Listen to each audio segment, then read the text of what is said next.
Nothing beats walking into a warehouse in the morning that has not been opened all night. So that aroma is incredible. And that's our angels' share. That's the angels taking what they own from the barrels. That beautiful smell is a combination of 38 different barrel types. It's not just a new making a bourbon barrel. There's 38 different types of cask in here, all putting out their own smells and aromas.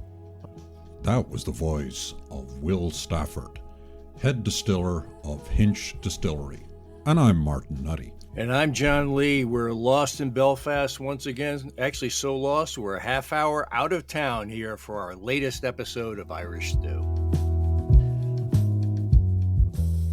Welcome back, and we're back in Belfast in the morning. We have the full Irish breakfast and then some at the Grand Central Hotel in the city center. And then it's a 25-minute cab ride south to get a taste of the spirit, or perhaps the spirits, of County Down. Yeah, and one thing that struck me in visiting Belfast was just how accessible, let's say, the more bucolic parts that surround the big smoke. So a quick drive, the city drops behind, and then all of a sudden we found ourselves in the rolling Drumlin Hills, where you can find the beautiful Hinch Distillery. Yeah, it's a new facility. It's got a great, clean, modern look. I know the area has some great attractions around it. And then this is another addition to the experience in that part of County Down. Restaurants, event facilities, and some great whiskey to taste and some really cool experiences to enjoy. So let's get right into it. And so we started off with Will Stafford in the boardroom in Hinch Distillery, which overlooked some, shall I say, beautiful industrial equipment used to make whiskey.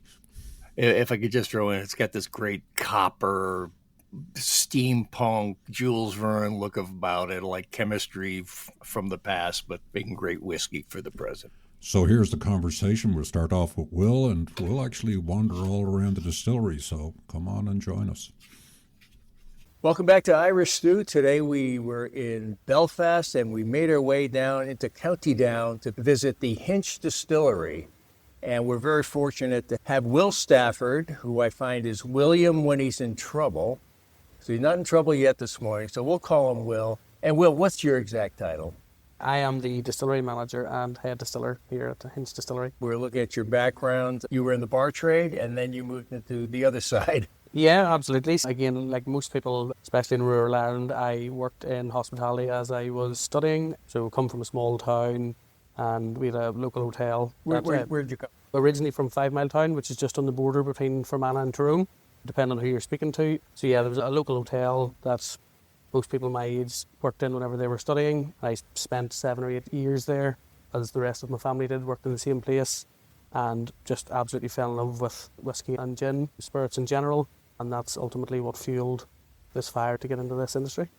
So you're in the bar trade originally. Talk to us a little bit about making the leap from the bar trade into the distilling business. How exactly do you make that transition? So there's multiple ways of doing it. I went an unorthodox route. I didn't know when I was 16, 17, 18 that I wanted to be a distiller or a distillery manager. So as I was working in hospitality, just grew fonder and fonder of premium Irish spirits.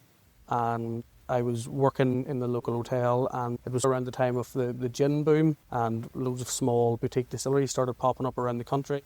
And there was a local distillery just beside me, Boatyard Distillery, and their founder and owner, Joe McGurr, actually came into the hotel to pitch his new local gin. And I fell in love with it, started having a good relationship with Joe, and then he approached me to join Boatyard as a distiller, a trainee distiller. And that's ultimately that was my first leap into actually manufacturing and distilling spirits. You were in a good spot then to kind of sense what was going on with the spirits business, because we've looked at the Irish spirits kind of rebirth or revival. You could see firsthand what people were responding to, and you must have seen an opportunity there as this new spirits category was really.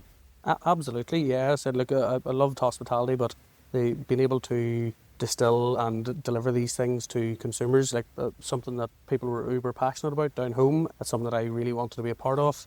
I grew up in a agricultural background as well. My grandfather actually distilled poaching on his farm, and as much as I wasn't allowed to be involved in it, it's something that I always wanted to do. Yeah, having some distillation experience, albeit illicit, back home was a major part of this, and my mum brought me to one of the local distilleries in the Causeway, Bushmills, and I fell in love with the smells. Combination of all of those things and being directly involved in consumers trying these new products, it was something that I ultimately really wanted to be involved in.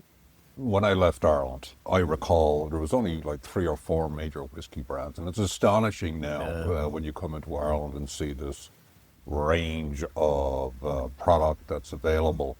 But going back to this career building aspect of what you were doing, how do you start off? What's the first job as a apprentice distiller? What do you need? What are the baseline things you need to learn when you get a start? How to label.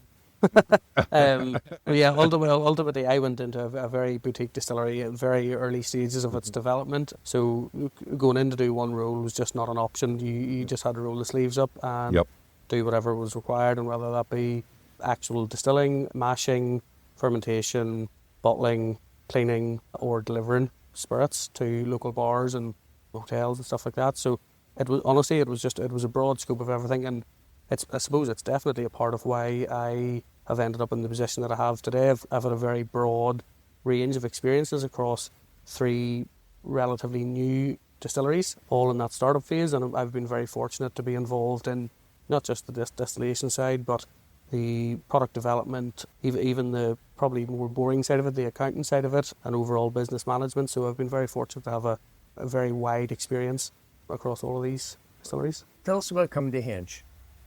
What was Hinch when you joined it? How did it develop here for you? And how did the whiskeys develop while you were here? I was approached to come in here to assist getting the distillery up to capacity. I joined in very early development stages here as well, like I have done in the other 2 distilleries that I've been in.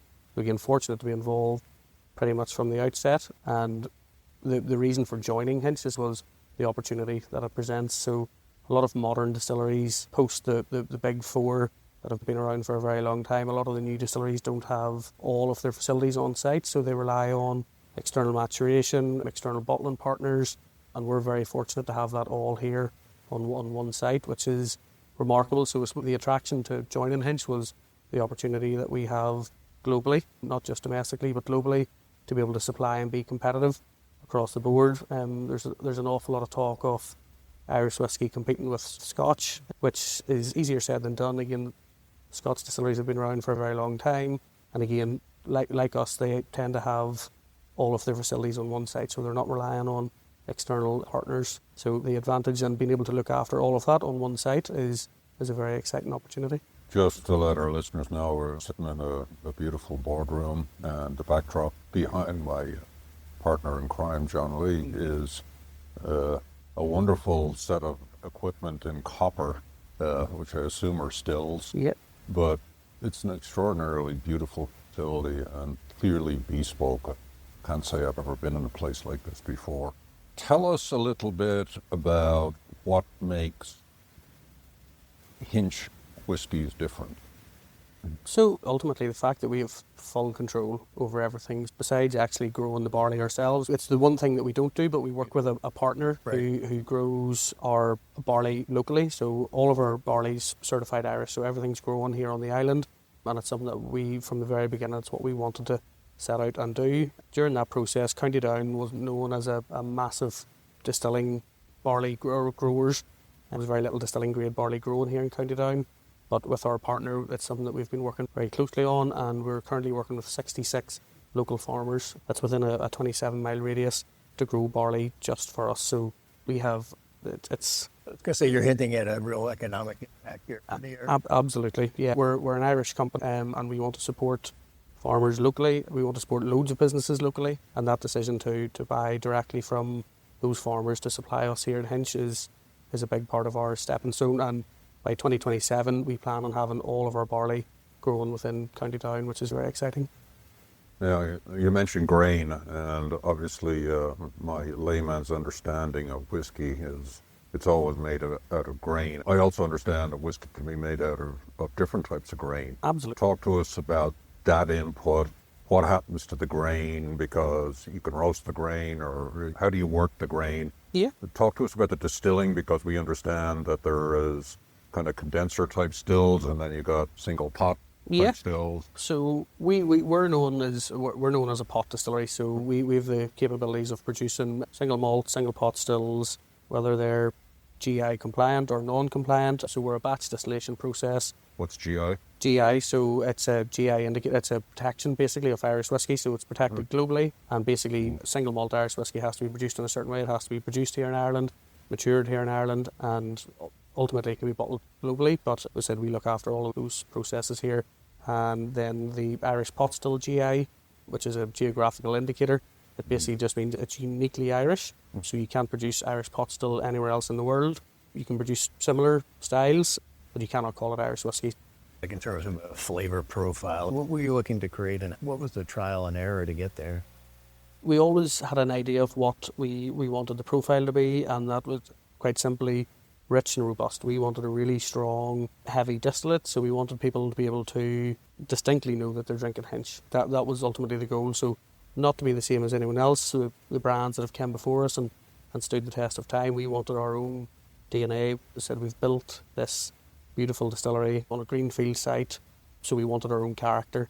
So what we have is a really rich, malt-forward distillate that has loads of dark berries and stuff in there, so it's a really distinct profile. And again, quite recently, it has just won the best double and triple distilled new make spirit across the world. It's very exciting, and it's something that we've been doing for a very long time. We've been putting this whiskey away without showing it to the world, so we're just coming into a very exciting period where we're starting to deliver that globally.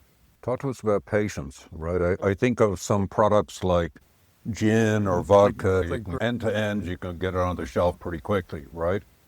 Whiskey, on the other hand, is a whole different game. Like any bottle that you look at, right?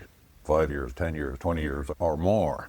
So, patience, why is patience important, or what should we be looking for when we're looking Firstly, at whiskey? it says on the bottom of our bottle, the whiskey that understands time. Whiskey is a very long game. We've been distilling here for 4 years, this month actually, and again, we still haven't released that to the world. So that is still slumbering away in our warehouses, untouched, untapped.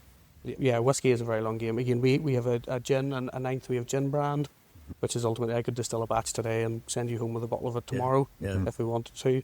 Whiskey obviously takes a minimum of 3 years in warehouse, but generally the sort of average age of whiskey across Ireland in warehouse is 7. So you can understand, like, we still have a long way to go, and as do all the other younger distilleries that haven't been around for a few hundred years. You say slumbering. Last night we were at the Belfast Homecoming, and there was a little brochure on the table about cask program. Tell us about that. So the cask program that we do, there's a combination of these things. So we produce 1.2 million litres of whiskey here at Hinch, which makes us one of the largest independent distilleries in the country. We ultimately don't need all of that 1.2 million, so we have a cask program called the Legacy, which gives private individuals the opportunity to own a very small piece of Irish whiskey history. So it's a distillate directly from our stills here at Hinch, and it's a program where you buy a cask and it's matured here on site in our warehouses for 5 years, a minimum of 5 years, and then you have the opportunity to extend that to 10, 15, 20 years, or as long as you see fit. And depending on your objective with that cask, there's loads of different options. So ultimately you can sell that cask on to somebody else, or you can bottle it. It can be for family members, it can be for children, it can be for a special occasion. So again, it's ultimately creating brand ambassadors for Hinch, so having people involved in what we do, letting them see behind the scenes, and just bring people along the journey with us. And the cask, in the whiskey business, you hear a lot about the cask barrels. Yep. The variety. Take us through a little bit of that. So a lot of what we use here in Ireland, the same as Scotland, is ex-bourbon barrels. Obviously, just legislation in America for bourbon dictates that bourbon distilleries can only use a virgin American oak cask to create bourbon, and then they can't use that barrel a second time. So once they dump the whiskey out of that barrel, they can't reuse it for bourbon. Again, they can use it for other products if they have a single malt range and stuff like that. But again, we in Ireland, the way our distillate profile is, it doesn't lend very well to virgin American oak. So we like a lighter style of cask, and obviously the bourbon industry has a lot of spare barrels, as both us, the Irish and the Scottish, are quite tight financially. There's a strong secondary market and demand for those barrels out there. And again, I said it suits our distillate profile. Us specifically here at Hinch, we put a tremendous amount of effort into the liquid and the distillate that we produce. So we don't want it to be overpowered by a barrel that has a really strong influence. So a refill barrel for us is perfect. Do they break down the barrels, or are they reassembled over here? No, so we take delivery in containers. So we take selects, which are immediately dumped. As soon as they're dumped, they're checked for any leaks, put straight into a container and shipped straight to us. So we buy direct from distilleries in America, and then they land here. We disgorge them. Again, just quickly check that they don't leak. If anything, any of them need any repairs, we'll do that. But then we fill them immediately as well. So we fill freshly dumped bourbon barrels. So you have an interest in Americans that continue to drink bourbon? Absolutely. But as I understand it, this kind of secondary cask trade is, obviously in your case, it sounds like primarily bourbon, but I think I also saw you use sherry casks, you use, was it Guinness casks or stout casks? So, yeah, we've out stout casks. So again, about 60% of what we fill is ex-bourbon barrels. The rest is made up of the more typical fortified wines, your Oloroso sherries, your PX sherries, and we use a cream sherry as well, which is a blend of the both Oloroso and PX. Our founder Terry Cross also has a chateau in Bordeaux, so we use a lot of ex-wine barrels, which is French oak. But we ultimately we've 38 different barrel types in the warehouse, so there's loads from tequila finishes to other various regions in France and Italian wines as well. So we have a combination of everything, and we believe in full maturation in those barrels, so we don't put everything into bourbon and then finish it in a sherry cask. We put new make spirit directly into those fortified wines as well for full maturation. Finally, I got one more. I got one more too. Yes, you said finally, so I'm going to say I got one more after that. Just being different. If the conversation. We've been together too long now. We've been here since Wednesday at 3:30 in the morning. Yeah, but not finally. Talk to us about jolting your way in this competitive environment. Obviously, you talked about the big four, and you guys are producing a significant volume. What are the channels that you're looking to emphasize? Is there a particular channel? How do you develop the footprint so people say, when they think Irish whiskey, they start to think about Hinch? A combination of things, and it's probably the most challenging element. Like, people think making whiskey can be difficult. It's, believe it or not, it's the much easier part of the puzzle. Getting Hinch into consumers' hands is ultimately the goal. So we have multiple channels. So we have direct to consumer. So we have lots of, obviously, the world of digitization, and we have our own online sales and platforms that we can sell directly to consumers. Then again, we very carefully have selected 36 partners globally who help distribute our products and get that into the hands of whether it be on trade or off trade. So getting into the right bars, and again then the right off trade outlets where for home consumption. So you can go into an off sale store or a liquor store and buy a bottle of Hinch. So again, quite carefully selecting those partners globally has been and is probably one of the most important parts of it. But again, presence, being seen in these markets. It's everyone can sell a pallet of whiskey to someone, but it'll ultimately sit on shelf. So we rely a lot on our brand ambassadors globally to bird and shoe leather, being around these markets and engage with those key components.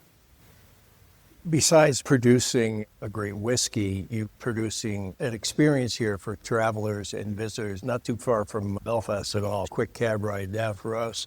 And behind us here is all that amazing equipment. It does look like the moonshiner's still very gleaming and clean and on a giant scale. Well, what does it feel like when you see visitors getting, in a way, their first taste of the whiskey distilling experience as they're going around your domain here learning about your whiskey? So this facility was a massive part of the puzzle. Again, it's all right creating a brand and telling people you've got this lovely whiskey, but being able to bring them to your brand home, we're obviously Hinch's champion. People have been able to see, feel, smell, talk to the people that make it. And the way we've designed the plant is that when you arrive at our visitor centre and then you walk around the production facility, that nothing's behind a hidden door. You can see exactly what we do. You can see the distillers walking about, taking samples, making decisions, making cuts on the stills, checking fermentation.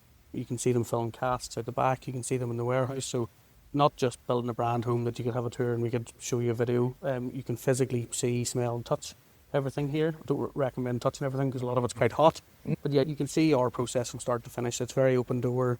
And again, we've just recently launched a very exciting tour where you get a behind the scenes tour of our warehouse. So you get up into warehouse and some of the fantastic tour guides bring you up for a special tasting. And it's remarkable. It's my by far favourite area of the distillery. Just that smell as soon as you open the door. It's a very special place to sit and do a tasting. Before we visited the warehouse, we stopped to look at some of the upstream distillation process. We began with the mash conversion vessel. Now, mashing is one of the early stage processes in making whiskey, where grain, warm water, and agitation combine to extract the sugars needed to make whiskey. I'll let Will explain in more detail. So we've got our mash conversion vessel here. This is vessel where we bring all of our barley, malted barley or unmalted barley, mixed with water through our Steels masher. So we bring 1.4 tonne of barley in here at one go with about 3,500 litres of water at the same time. So aiming to get this at about 63.5 degrees Celsius. We're starting to convert our starches into sugars. It spends about 35 to 40 minutes in here before then being transferred to the next vessel beside us, the Lauderton. So what exactly are we looking at here? Let's just back up a second and I'll display my absolute ignorance. Just for our listeners, we're looking at what looks like a very large copper barrel, a giant barrel, would be the best way to describe it. It's probably about 6 or 7 feet wide and quite deep. I think I wouldn't be able to climb out of that if I went into it. No, we would hoist you out. I'm looking into the vat. So what's the role of this particular? It's a very commonly used vessel in the brewing industry, but not so much in the single malt industry. If you looked at a traditional Scottish distillery, you would not see one of these, but because we process unmalted barley, we have a mash conversion vessel which just allows us to manipulate different temperatures. Basically, it's a large kettle, copper-topped vessel with a heating jacket on it, so we can mash in here at a low temperature, 45 degrees, and then bring that right up to 75, depending on the type of product that we're making. Basically, it's a low shear vessel that keeps the grains in a suspension and allows the full conversion of starch into fermentable sugars. So that explains why it's got a very large blade inside that looks like a helicopter blade, I would suppose, right? Hopefully it won't take off. But yes, our mash conversion vessel, probably the most crucial step here again. This is where we convert the starch into sugar, and this is where, if we get this wrong, our efficiency drops quite significantly. So the only thing that's gone in here is grain and water. Grain and water. But in the Irish whisky industry, we're allowed to use enzymes, unlike Scotland, but we don't. So we have 2 vessels which give us greater control over the manipulation of temperature. And so, yeah, ultimately this is crucial to our process. Got it. Is there anything seasonal in terms of how you make the whiskey, that certain seasons of the year you have to adjust anything or you'll watch out for anything? Sometimes, yeah. Again, that's more so based around fermentation because we use untemperature controlled or non-temperature controlled fermentation vessels. Coming into the winter periods, we just tend to increase our wort temperature by 2 or 3 degrees, which just means that we don't end up with a slow fermentation. So it's really just a manipulation of temperature. And again, winter, obviously it can be quite a cold building at times. But then again, in the summer, where we're standing now, sits at about an even 38 degrees all year round. So it can be very warm, which is too warm for fermentation. So again, in the summertime, we'll drop our wort temperature down to about 17 or 18 degrees. Great. We then moved on to the stills. These are large industrial-scale vessels, but they're also works of art, made of gleaming copper, but more practically, they're used to concentrate the alcohol content of the liquid generated from the mashing process. I'll let Will explain. This is ultimately where the magic happens. We've got a triple distillation process, but again, we've designed and built a very flexible plant so that we could double distill, 2.5 times distill, I said 3 distillations as well. So on our left-hand side here, we've got Donard, which is our 10,000 litre wash still. When the stills are running, these run 24/7, so we don't stop. We run a 24/7 operation here. We're putting 10,000 litres of 9.5% beer into Donard and distilling that off across about 7 hours. We end up with 3,500 litres of a 26% spirit. Is Donard a technical term or a nickname? It's definitely a nickname. Nothing technical about Donard, albeit the highest peak in the north of Ireland. Okay. So representation of our largest still. All right, that means something. Okay, what are the other names? So we've got Krug. So again, just sitting on the foothills of Donard itself on a nice clear day on your way down to the distillery from Belfast, you can actually see all three of these mountains. So again, that's just representation of where we're actually located. And Krug is the second still, again 5,500 litres, and this is ultimately where the flavour control of whiskey starts to come into place. So it's where we take heads, hearts and tails cuts. The heads and tails ultimately don't go forward for processing or casking, but that middle cut makes its way into the third still for its final distillation before the whiskey sees a barrel. And what do we call the third still here? So this is Wee Binion, so the smallest of the peaks and our favourite. Ultimately, this is where our final product comes from, the stuff that we put in the barrel, stuff that we'll all get to drink someday. So this is the most special for us, 2,500 litre stills. So we take about 1,000 litres out of this, which is 5 casks every distillation. It's great that those nicknames really help localize the whole experience, which comes out all around here. Yeah, absolutely. Look, the connection to where we're from is really important to us. We believe in people, place and progress. So the people that make the whiskey, sell the whiskey and design the whiskey is a huge part of it. So everyone that works here, the place, our locality is incredibly important to us. And you can see that with the names of our stills and progress and being able to hopefully make some positive change globally. Copper significant? Why not stainless steel, right? Copper, first of all, it's a malleable metal, so it's easy to shape into these beautiful stills, unlike stainless. And again, it has the ability to remove impurities as well. Because it's a soft metal, it reacts really well with the spirit and it removes any of the nasties that we don't want in there. Sulfur, for example, stuff that we don't want to consume or put into our bodies. Copper has this brilliant ability to strip it out. If you actually look at the door, you'll see a very light blue hue. Yes. So that's copper sulfate. That's sulfur in the spirit's actually sticking to the inside of the stills and being removed from the spirit. Yeah, there's less sulfates in the diet as recommended. Yeah, absolutely. Then it was on to the warehouse, which is housed in a separate building which looked almost like a big agricultural shed. But when the door was opened, we were greeted with one of the finest non-agricultural aromas that any whiskey lover will encounter. Yes, the angel's breath. Will takes up the story. This is why we released the Legacy Tour. No matter how much you talk about this, how much you try to describe it, nothing beats walking into a warehouse in the morning that has not been opened all night. So that aroma is incredible. And that's our angel share. That's the angels taking what they own from the barrels. That beautiful smell is a combination of 38 different barrel types. It's not just a new making a bourbon barrel. There's 38 different types of cask in here, all putting out their own smells and aromas. We're in the warehouse here. The barrels are stacked, about 8 or 9 high? 7 high. And how many gallons or liters? So average barrels, so we have 200, most of the bourbon barrels are 200 litres, but we have casks that go right up to 650 litres per barrel. This is a tough one to communicate to our podcast audience, but the aromas, as you say, the angel share, is delightful. Remarkable. I said this is hands down my favourite part of the distillery. As much as I love the production process, coming in here, this is the incredible bit. This is where we have to be patient. So this is where we put our whiskey, and after 3 years it becomes whiskey, but ultimately this stuff will not be touched for 7, 10, 12, maybe even longer years. So it's getting really full in here already. Is there another building on in the offing? As my mother would say, you couldn't turn a sweet in your mouth here. It is jam-packed. We have 2 other warehouses that we're currently filling into, and we have groundworks being done on 2 more on site here as well. Yeah, unfortunately, just with the weather, the groundworks has slowed down, just it's getting too wet. But we'll have 2 more built on site here, hopefully this time next year. And you have a forklift? Yeah, we have a forklift. It's definitely not a job for the faint-hearted. Pictures will show it, but again, nothing can replicate that feeling of being in a warehouse lifting a pallet that's 7 metres up in the air, and it's 1.5 tons per pallet with a significant value of whiskey floating about above your head. Can you show us a giant cask? When we built the distillery, our cask programme, at the time of building the distillery, the estate that the distillery is built in was 161 years old.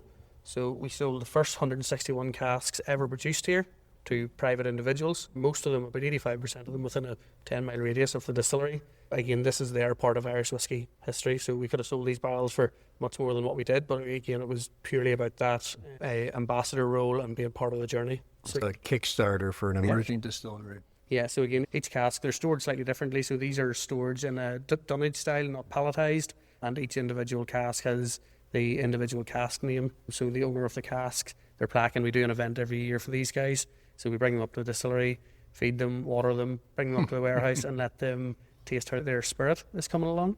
And when you bottle it, taste it, what happens? How do you open the barrel? Each barrel has a bung. It's quite hard to see here, just the way they're situated. But part of the process was we will never fill these barrels with whiskey again. This is unless the guys who own the barrel want us to. But these are there, so they can take them home. They can keep them in their house. They can use them as a drink stand. It's entirely up to them. They can turn it into furniture, but that's their piece of history. Do you lose some when you take the bung in? Unfortunately, yeah, especially this time of year, you'll see some of the casks that are stored upright. Yeah. The bung is the weakest part of the cask, and each of these columns, there's 9 ton sitting up this bottom pallet. Yeah. So as the weather changes, some of them start to weep. We're coming into the winter period now, so the wood's starting to constrict, so you'll start to see a couple of small weeps. Mm-hmm. Wood's a fantastic material, and 9 times out of 10, it mends itself. Happy tears, I would say, to create that angel's breath experience. After the warehouse, we headed back into the main distillery building.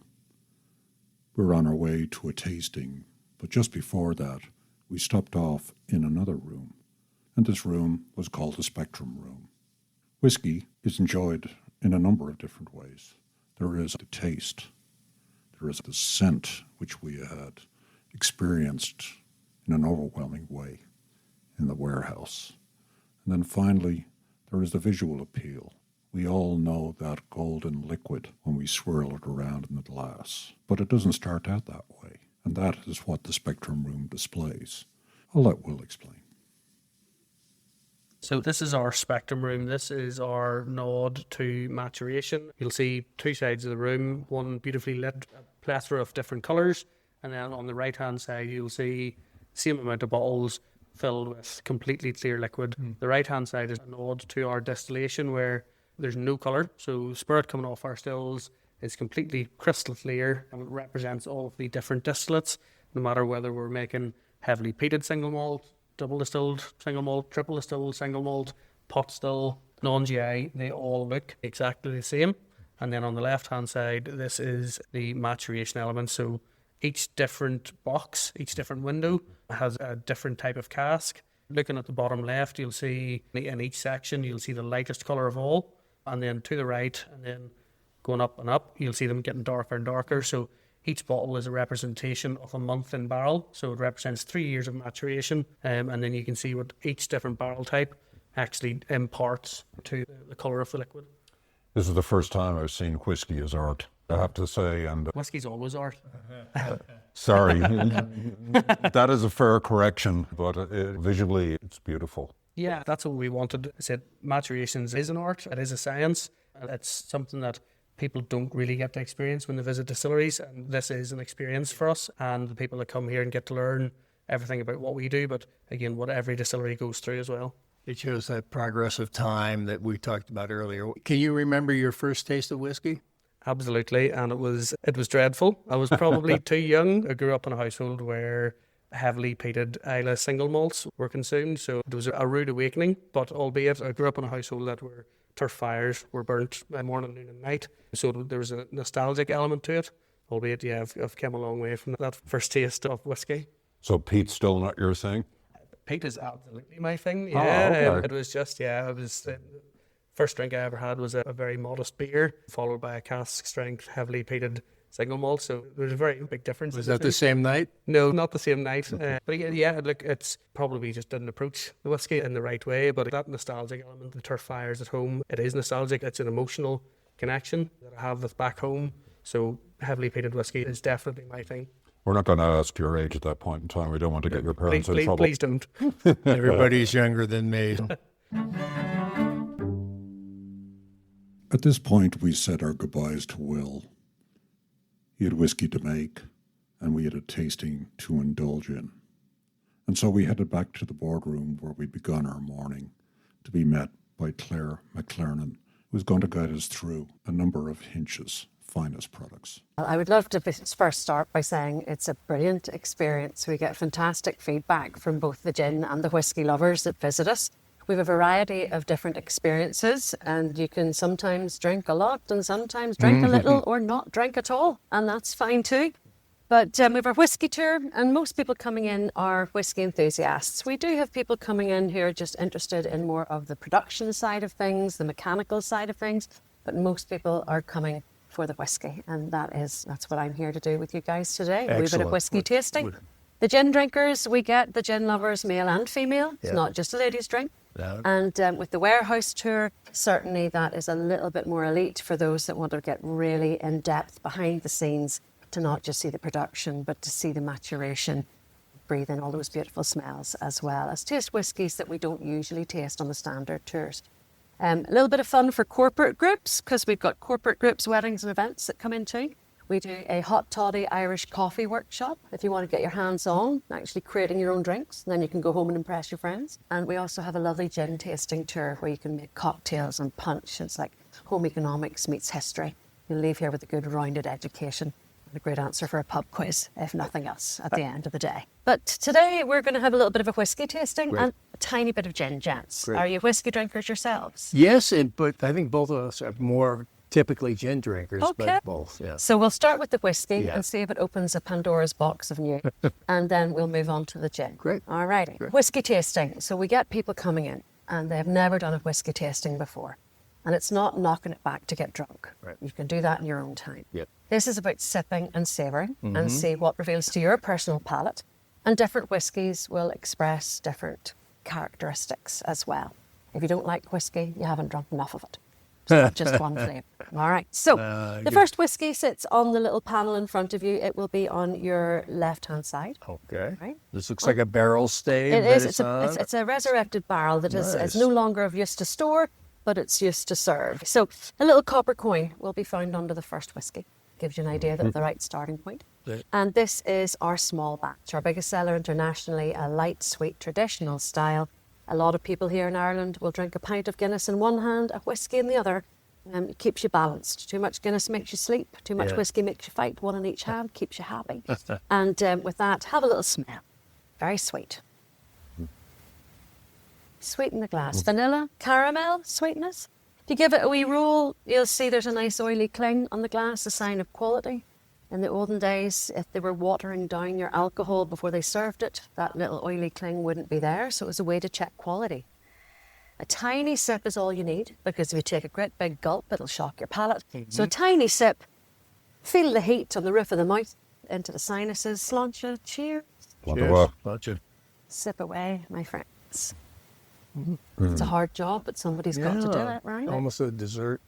Light and sweet and Very easy, good and a wee whiskey at the end of your meal. Yeah, be very good Perfect. after dinner. So this is finished, I'm just looking at the bottle label, it's finished in a bourbon. Bourbon cask, so small batch bourbon cask. The bourbon houses that we buy casks from are Maker's Mark, Jack Daniels, Jim Beam, Wild Turkey, Buffalo Trace, Head Hills. And this is 4 years of age. So it's light and it's traditional and it's easy. It's a nice beginner's whiskey. And you say it's nice after dinner, it's nice before dinner. And if you had 3 whiskies and no dinner, that would be fine. That's our first little sweet, light, vanilla, traditional, small batch bourbon cask. Is it a thumbs up or a thumbs down, gents? I find it very pleasant. Yeah. Very pleasant. He's going back for a second sip. Okay. When drinking wine, I know when we go to a wine tasting, there's a lot of talk about getting a decent mouthful and working your tongue back and forth through it. So is that the same recommended technique in this, or because we're dealing with a much smaller amount of liquid, so a big gulp of this could be trouble? It could, absolutely, because with wine, you're talking about a different percentage alcohol. A big gulp of that, you're going to feel it not only in your sinuses and the roof of your mouth, you're going to feel it on the way down, you might feel it on the way back, and that's not ideal at all. But you can take a small amount onto your palate and chew it, just at a small amount, just maybe to the count of 3, and you will feel different parts of your tongue firing with different flavours hitting. Absolutely. And the second whiskey, that flavour firing is even more prevalent. So we'll move on to the second one. If you want a little drink of water in between, Yep. clean the Good. palate, Cleanse the palate. that's absolutely That fine. might- This is a morning recording, by the way. Our friends in the Irish Stew audience, we're taking it for the team here and having our whiskey in the morning. It's a breakfast of champions. No complaints there. The second whiskey on the palate has the number 5. It's an age statement on the label. And this is our 5-year-old double wood. It has been in 2 different casks. So it started off in your bourbon cask for 4 years. And then for a final year, it went into a brand new cask. Now, no bourbon had been in it beforehand. It was made to our specification. And the burn on the inside was middle grade. So the charring of the wood will bring more flavour to the whiskey. When you have a little smell of the second whiskey, it's different. It's a little more delicate but richer, spicy and woody. Definitely different. And again, a tiny taste. There's a lot of black pepper. You'll I feel can feel that working in the back of my throat Back right of the now. throat, It's like yeah. bang. Absolutely. Yeah. Tip of the tongue, back Yeah. of the throat. Yes. Yeah. There's not much going on in the middle. No, the middle is It's smooth cool. and black, yeah. And that's the different parts of your tongue fire. And we said black pepper. Yep. Yep, that's So absolutely there's it. a dark chocolate bitter edge, there's wood, honey, but the black pepper, that real spice is really strong. And this is a great wee whiskey for lots of different purposes. It's a bartender's friend. So if you don't drink your whiskey neat, which a lot of people don't, that's fine. It makes a killer Irish coffee, a brilliant old-fashioned. If you're stretching out the boat for a Manhattan, do that. But a nice wee multi-purpose with whiskey in hand can appeal to a larger market if can be drunk different ways. Having another little sip, do you prefer that spiciness on your palate, or did you prefer the light sweetness of the first whiskey? I prefer the first whiskey. Okay, I think I so- would probably gravitate towards that more often. Okay, and yourself? I think the answer to that is it depends. Depends on what time of the day, what part of a meal, or not a meal, and the difference between sweet and savory, in my view. First is sweet, the next one is definitely more complex savory. So I Maybe like both. Maybe Yeah. the second one, and the first one's more after. Because Yes. I would tend to drink whiskey more after dinner. Yeah, so different whiskies, different occasions, for Yes. sure. So these two are light, on the lighter side of things. This third whiskey has a little bit more beef behind it. It's 46% alcohol by volume. That'll be 92 proof in America. So it's got a very deep mouthfeel. The flavour lingers. And this third whiskey has been aged in a local brewery's stout casks. So a lot of people think of stout as just Guinness, but there's lots of different stouts out there. And Whitewater Brewery is in Castlewellan. It's about 25 minutes drive from here. And they have been aging their stout in our whiskey casks to give it a whiskey finish. And then when the casks are empty, they come back to us, but the wood is now stout logged, and that stout comes into our whiskey as it finishes. So it's a nice little communication of casks, what's going on. At a higher proof, and that stout come into play, this is great for cocktails as well, but it's a little bit different in style for sure. I haven't heard of a stout flavour being introduced in whiskey before. Is it common, or is it just my pure ignorance of not being aware of it? There's no such thing as pure ignorance. Oh, no, I specialise in But that. fair play. But with that, I would say there are a few distilleries that are stepping into that stout kind of category. I think Jameson's do Black Barrel, which they work with Guinness on. Okay. But it is something a little bit unique and a little bit more artisan. And we're a small distillery. We're not going to compete against Bushnell's, Jameson's. We want to do things in a more niche, premium and collectible, limited run kind of way. So working with a small local distillery is the ideal thing to be doing. So have a little smell and a Yeah. taste. Very light color, though, still. It's a still, Yeah. but again, this is still only sitting at year 5, so the colour will build over time, and at year 5, it's still on that very similar shade on all three Yep. so far. Yep. Some distilleries will be adding colouring into their whiskies to make them darker. The customers buy with the eye.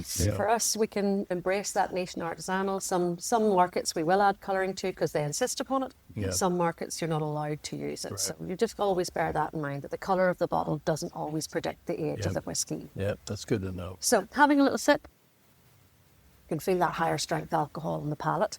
So different. Yeah. Each one so different. A bit like That's a dragon. more of a mid-mouth taste to me now. Yeah, so it's hitting Yeah. the middle of the palate Yeah. for sure. And you'll feel the alcohol breathing out. It's like a dragon's nose. It on does have a as bit of well. pepperiness, but not as much as the 5-year. So some people Yeah. say they get a marmalade or a citrus Yeah, of I'm this getting as that. well. Yeah. And this has won us an award this year as the best limited blend release in Ireland. This has been a great award winner, as has the 5-year-old in fact, which was given the title of the best Irish blend on the market. So that's a good breakfast whiskey then when it's marmalade. Absolutely, marmalade toast, yes, for sure. absolutely. And a wee cup of tea. And I just do to wash feel it that down. marmalade thing literally on the at edge the of edge. my tongue. Totally. It's not in the middle. No. The middle is more woody and more Yep. savoury. The sides is going to be that kind of sharp bite. 3 lovely little whiskies, but working our way up, I said older whiskies have a different expression, palate and on the body. An older whiskey is smooth, the heat goes down, but when you breathe in, the heat comes back from the belly. An older whiskey is a good winter whiskey, so you're saying about winter time, and Yep. coming into that time of year now. This is a real kind of Christmas cozy final wee whiskey, sitting on your palate, having a smell. This has been in a sherry cask. Now, sherry isn't a big thing that I would order in the bar. I would pour it over my trifle at Christmas time by my granny's recipe, but I wouldn't drink it by the glass. But this being aged in a sherry cask, you can smell the raisins, the dried fruit, the sultanas, the grape. We're getting our full diet here for the day. We got fruit, we got 5 a day. raisins, we're all set, all the major food groups. They say that whiskey has niacin, magnesium and zinc in it as well from the grain. And that is what they fortify children's breakfast cereals with. No good story starts with I was eating a bowl of cornflakes or other cereal of it. But I see it's served with on porridge or oatmeal, right? Porridge and whiskey are good hand in hand for sure. We've got a local hotel in Newcastle. It's just been recently bought by Marine and Lawn. It's an American company that have links courses and hotels attached, and they will serve their porridge with Hinch whiskey in the morning as well. If you want to drink it, not just before dinner or after dinner, but start the day the way you mean to continue, the Sleeved Honoured Hotel is the place to go for breakfast. It's about half an hour's drive, 25 minutes, half an hour's drive. Yeah, while we're talking, when people come here, what else can they do besides stay at that lovely hotel and have Hinch on their oatmeal? Absolutely. The hotel is attached to the Royal County Down golf course, so we get a lot of golfers that are coming by that have managed a nice little tee-off slot, which is easier said than done. So there's a lot of golf in Northern Ireland, but County Down is particularly well known for it as well, because we've got Ardglass course nearby too. And we've National Trust properties. So if you want to go and see that Downton Abbey stately home lifestyle that would have been going on here with at times in Ireland, you can go to any of the National Trust properties. We've got Castle Ward nearby. We've got Rowallan Gardens nearby as well. As well as that, we have land and sea. So we're in the middle of the rolling drumlins of County Down, but we're very close to the coast. Yeah. So if you wanted to go and get an ice cream or some fish and chips in Newcastle or Strangford, again, it's a 20-minute drive from here. So we get a lot of holiday makers, we get a lot of golfers, family groups out on a day's jolly. People can get married here if you fancy a wedding somewhere a wee bit different. Come to an Irish distillery to get married, for sure. It's a bit steampunky. You can get your bridesmaid dress to match the copper colour. And then we have corporate events coming in too. So we do have a really broad spectrum of people and a lot of hen parties and stag parties. But the stag parties that we get are the serious whiskey drinkers. So that's what we're seeing. So we're a little bit of everything going on. Summertime, definitely more tourism. Wintertime is more domestic. Yep. But to say, we're always something ticking over here. Great. It's just different. So that we did the 15-year-old was the last whiskey with the sherry finish. We have a little bit of gin sitting beside you as well. So that is yours and that is yours. And here's the gin. And you guys are gin drinkers. Yes, we've been known to. My preferred is the martini. Absolutely. So a martini is... I'm a more traditionalist. I'm a gin and tonic. And you like a gin and tonic. If it's not broke, don't fix it. Either or is absolutely fine. I was making cocktails last week for a corporate group, cracking into the bee's knees territory, which was great. But this is our 9th wave. And juniper I'm getting? Well, all gins are based on the juniper but starting point, but this is quite juniper heavy. Yeah. We have 9 kilograms of juniper used in every batch of bottles that we make. So about 850 bottles, we've got 9 kilograms of juniper being used in the recipe. It is 9 botanicals in total going in, so we have 9 different flavour profiles. You start with the juniper, coriander, angelica. They would be known as the holy trinity of gin. Most gins will have those as the base. There's a lot of religious themes we've been uncovering here. Well, Angel share. it was Irish monks who started all this off. There were a lot to be blamed for, those boys. But with that, we add spice, cassia, which is like cinnamon, grains of paradise, like black pepper, and then cardamom, which would have been coming in on the spice trade routes when they opened. And then the top notes of the citruses, your lemon peel, lemon verbena, and then orris root. This has been given the title of the best London dry style in Ireland 2024 at the beginning of the year. So it's a great wee gin. I can tell you it's good, but other people agree. Yeah. So have a little smell. Yeah.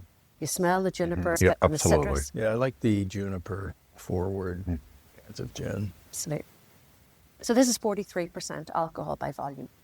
We have an export strength The export strength goes out to the American market. It's 46%, so again 92% in volume would be, 92 proof, sorry, 92 proof. And then we have a distillery exclusive gin that you can only buy here. We have distillery exclusive whiskies as well, but the distillery exclusive gin is 56.1% alcohol by volume. That's 102 proof. In the olden days, the naval officers were drinking it. Yeah. They could dress an open wound with it. They could kill bacterial infection with it, and they could soothe the senses with it. So gin has an ancient history alongside whiskey, but not quite as ancient as whiskies is. So how do you find that as a nice little Very gin good. to sip? Love to try it You in can a martini. imagine getting a martini Yeah, and a yeah, olive out, yeah. absolutely. And a nice bottle of tonic as a standard gin. Well, in my view, the standard of a gin is kind of be drunk on its own without any mixtures added to it. And that's what I've chosen to do now more when I start investigating gin. The botanicals are right there, but it's juniper heavy. Which It's a traditional style of gin. Some distilleries are branching out into flavoured gins, aiming for a different market. We're just sticking with that London dry traditional style. We're purists. Yes. So that's your wee tasting.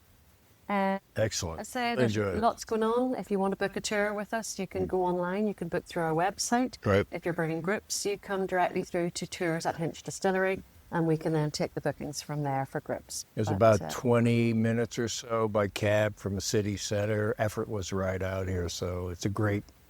You visit Belfast, but then take a break and get out into County Down and have a tasting. get away from the big smoke. The big smoke. Absolutely. Come out into the rolling hills and see the countryside for sure. And if you don't know what a drumlin is, John can explain it to you. And we are John. sitting nestled in the drumlins. We That's fight a a lot. somewhat of an old joke. Well, there are finer places to be, I'm sure. But thank you so much for coming Thank to you. Hinch Distillery It's great. and having Really a taste of our appreciate whiskies. it. It's been a joy. And next time you come up, bring some friends and we'll give you a tour. Yeah. Claire, thank you We're so making much. It's some- been a total pleasure. After our tasting, as we were heading out of the distillery, we ran into Terry Cross. Terry is one of those rare types who fall under the serial entrepreneur moniker. He's the owner of Hinch, and we'd met him the night before at the Belfast Homecoming hosted at the Titanic Hotel.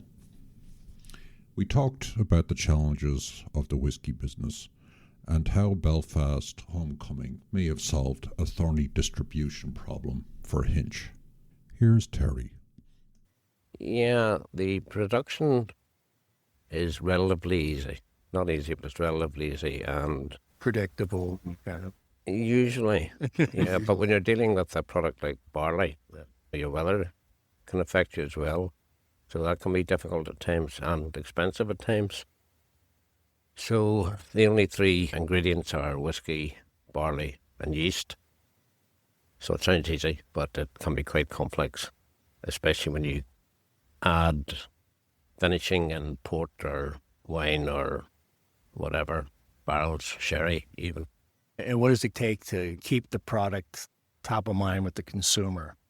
Yeah, that requires marketing, social media, public relations, yeah. Sober chairman, constantly asking a question. I met that congressman last night from, Buffalo. From Buffalo. is it Buffalo? Yeah. I thought he said New York. Yeah, Buffalo, New York. Okay. It's on the western edge of New York State. We'd been told here by an ex-employee, no names mentioned, because we weren't all that experienced in the spreads business when we started this, so we listened to advice that was just promises that didn't materialise. Yeah. Last night, within 5 minutes, they've got a, what's the word for it? Distributor. It's a distributor. Fantastic. Within 5 minutes. But that's all about having the right connections. This was at the Belfast Homecoming last night. I was saying to John last night that it's a wonderful dinner, an opportunity to meet people, but I thought most of the big stuff was going to happen before and afterwards, when people actually get to mingle, meet each other, tell their stories, and then, a connection is made and a deal happens. So that's one of the great outcomes of the experience. There were plenty of people last night who wanted to be helpful. Sometimes our problem is tell them what sort of help we look like. What are we asking for? Yeah. And how can we reciprocate? Because in distribution, particularly in the US and other places, distributors like to have skin in the game. In other words, they like to feel that they will share in the success that they, in conjunction with us, help to create. Yeah, great stuff. You've certainly found a convert in me. Good I man. believe in John, and as a drinking experience, but also location experience.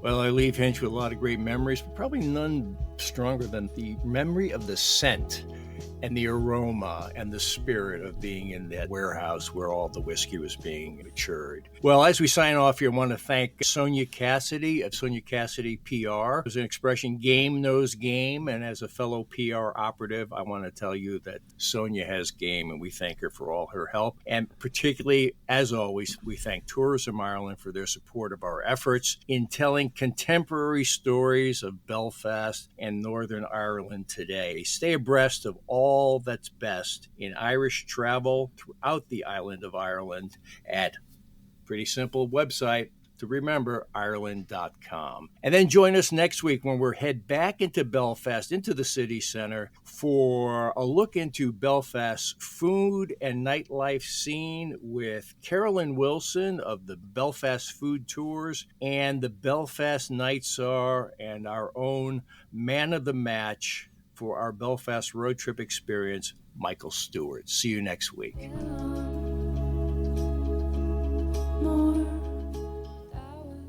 Irish Stew is produced by John Lee, Martin Nutty, and Bill Schultz. Editing, mixing, and mastering by Bill Schultz. Music on Irish Stew was composed and performed by Rosa Nutty, with Donald Bowens on drums, Cathal O'Riordan on bass and synthesizer. For more on Rosa Nutty's music, please visit rosanutty.com.